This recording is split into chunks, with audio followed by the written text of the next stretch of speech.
बालभारती इयत्ता दुसरी मराठी पुस्तकातील पाठ्य धडा 23वा पत्राचा प्रवास।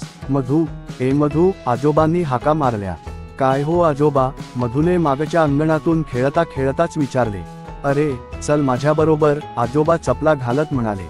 मधूने चेंडू घरात टाकला आणि ताबडतोब चपला घालून तोही निघाला।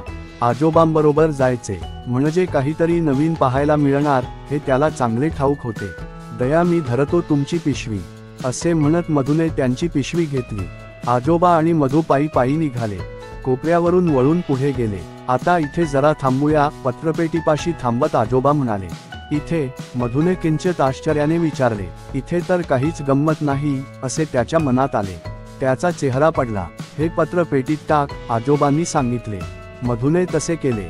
तेवढ्यात थैली घेऊन एक पोस्टमन आला। त्याने पत्रपेटीचे कुलूप उघडले। मधू तिकडे लक्षपूर्वक पाहू लागला।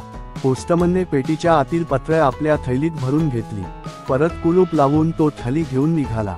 ही पत्रे घेऊन पोस्टमन काका कुठं जातात? मधूने आजोबांना प्रश्न विचारला। त्यावर आजोबा म्हणाले, चल पुढे तुला सगळं सांगतो। आजोबा आणि मधू तेथून जवळच्या पोस्टात गेले। तिथे तार, मनी ऑर्डर, पार्सल असे लिहिलेल्या छोट्या छोट्या खिडक्या होत्या। आत जाण्याची परवानगी आजोबांनी आधीच घेऊन ठेवली होती। आत एका टेबलापाशी दोन माणसे पत्रांवर शिक्के मारत होती।